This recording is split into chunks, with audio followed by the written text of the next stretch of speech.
Hi everyone, I went to the Factory 5 build school and had a blast, and while I was there I checked out Roush, Henry Ford, and the F-150 factory plant tour.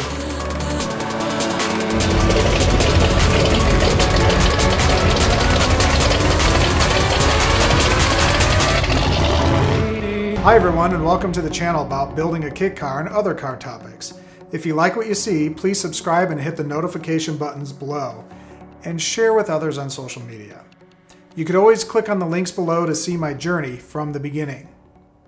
So when I traveled to the Factory 5 build school, I did some other activities like eating at the best pizza place, I ate at a famous Coney hot dog restaurant, and I went to the Motown Museum, the Roush engine plant, Henry Ford Car Museum, and the F-150 factory plant tour. So let's fill you in on the details. As I said, I hopped off the plane, cruised over to the Motown Museum, which was just some old house that had a recording studio in it. And of course they don't allow pictures inside, but it was a cool experience to be in a place that so much famous music that we know was created in. That was cool. And then while I was around in the city, while it was still daylight, I wanted to go to like abandoned type factories. And since I live in Arizona, there's no abandoned factories. It's not like Chicago or Detroit or stuff like that. So I kind of wanted to really see some really cool looking stuff. And, unfortunate that the factory's closed, but interesting in the architecture and things like that. So I looked up some research of where to go and where to drive around. And so these are some of the things that I went to because you just don't see that where I'm from. And this is actually the first Ford car plant. Period. This is, I'm assuming it was a Model T, I guess would be the first car. They would actually start the building of the car from the top, and then it would come down and be half built or whatever. And by the time it got to the basement, it was fully built. So it was really smart in how they, put everything together. Ergonomically, we'll call it lean technologies, basically, building that car. And I thought the architecture in the area was just really interesting and cool and interesting colors. So this is the entrance to the Roush. I said I took no pictures. I took no pictures once I got inside, but in the front it was kind of cool looking. And they have this, I don't know, it's something like a $3 million V12 engine from some kind of B-1 bomber or something like that. And it was just amazing. And I remember talking to the guy about it, and he said, we restore these engines. And he goes, if this little cowling right here, or cowl has a little fracture in it, it's a $20,000 repair to fix that because they're just rare and whatever it takes to have the tolerance it needs to be. I just thought that was really fascinating.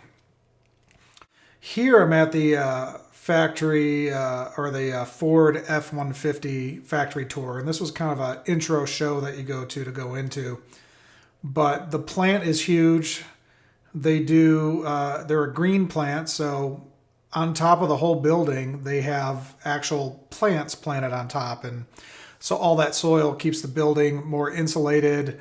They're able to, keep the oxygen, plants redo your oxygen, get rid of the carbon monoxide, all that kind of green stuff.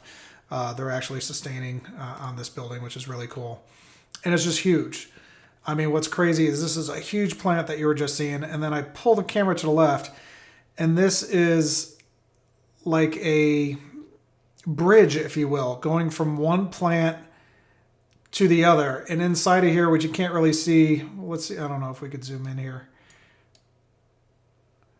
but inside of there is little F-150 pickup trucks going through, which is totally crazy.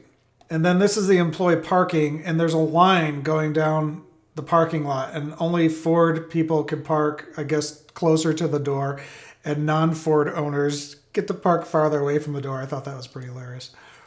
So, but there's just plant after plant after plant. Oh, there's a nice close-up. You can see all the cars going across on top, or pickups, I should say.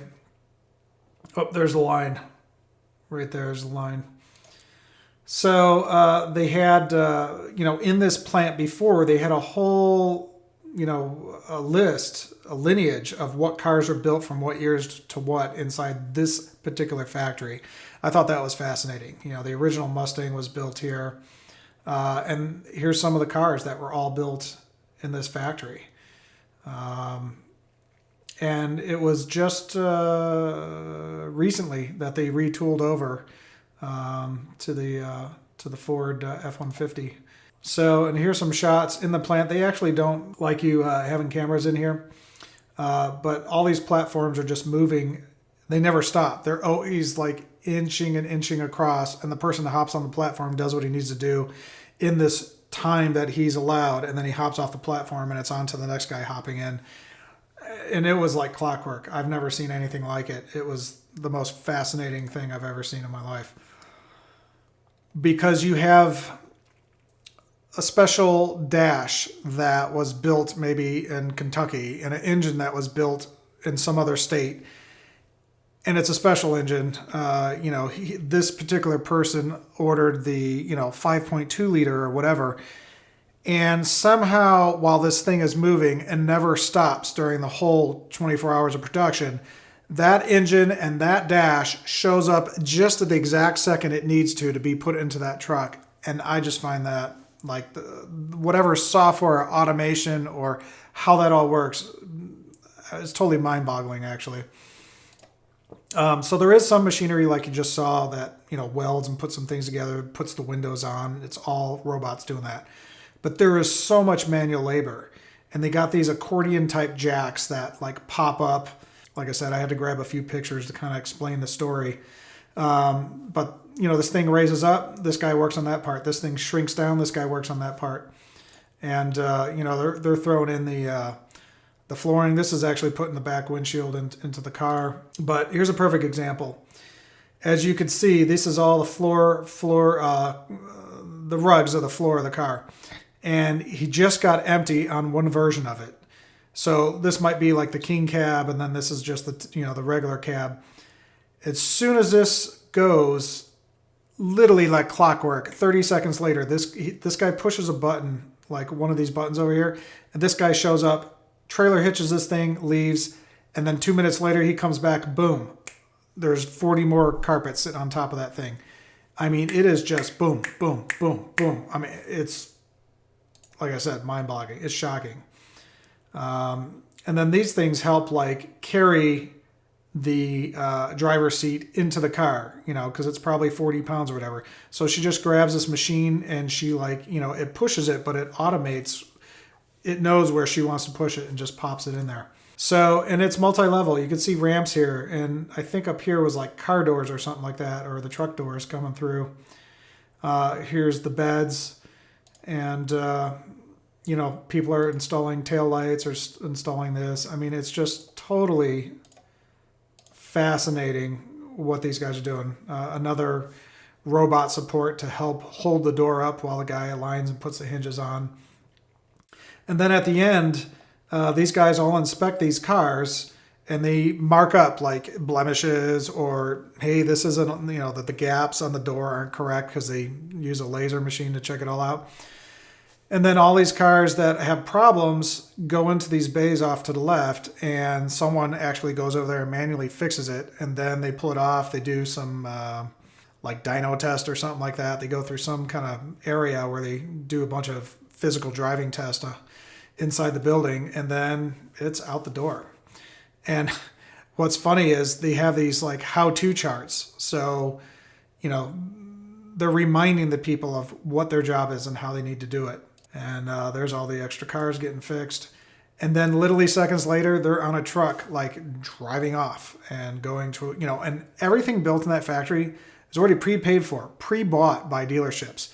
There's nothing at that factory that's like, oh, we're just going to make these and they're going to sit on a lot somewhere. No, the dealers have already purchased them and they're fulfilling those orders. And that thing's running, like, I think it's 24/7. It's just going at all times. And it was something like 350 trucks a day or something. It was some crazy, crazy amount. So I just got some nice, cool pictures of all these cars. And now we're in the Henry Ford Museum, and they had all sorts of crazy stuff. It was not only cars, but these are like farm equipment, old train type things, steam engines, futuristic houses that were created by someone that, built airplanes, so it looks like an airplane. These are presidential limo cars, steam engines, you know, Wright Brothers, Spirit of St. Louis, all sorts of stuff. And, you know, interesting cars and old trucks. I remember these roadway trucks back in the 70s all the time back in Chicago. I'd see these all the time going down the highway. Speed record holders. And I believe this is like a pre-Mustang. In fact, yeah, let's go back to that. You can see like it has kind of the general Mustang lines except for the slopey front and the slopey back, but in general, and I think that's a Mustang logo right there. But this was kind of maybe a concept car before it came out. This is an electric car. I actually had a teacher in 8th grade in Arizona that owned one of these cars. Ugliest car I've ever seen. Trains. And now we're at the Roush Car Museum. So I want to say, I don't know, 150 cars or something was in this building. A lot of it was race cars. You know, tons of Mustangs. I mean, just tons of different type of Mustangs. Honestly, I couldn't tell you the difference between all these different Mustangs. But some cool one-off type cars too. Here's a GT40 in the official Ford colors that I think they used to have all the time. These are pretty rare now. Like an authentic one is really rare. So I'm sure that's worth some, you know, I'm not sure exactly what it's worth, but $200,000 to $1 million, somewhere in that range. I thought this was a really slick, cool looking car. Kind of mobster mobile type slick. Here's another GT40. This, I think, is... I think this is the newer GTs. So this was around 2006 model. They had some of the most mint old school Mustangs I've ever seen. I mean, these things were flawless. Ford pickup trucks, I mean, you name it, they had this stuff in there. I mean, this stuff was great looking. And they had a real Cobra. Authentic Cobra in there.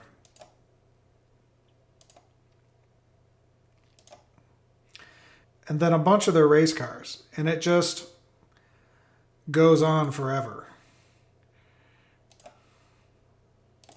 More Mustangs. But you can see all the race cars. I mean, it's just, I don't know, 30 of them. At least, well, maybe 40 race cars. All like championship winning cars. So that wraps up my nice trip that I went on and all the cool things that you could do in Detroit. It was definitely a great time, and I got a lot accomplished in a little bit of time on my way into the build school. But if you ever get a chance to go out there, I think it's definitely a worthy trip. And until next time, have a great day.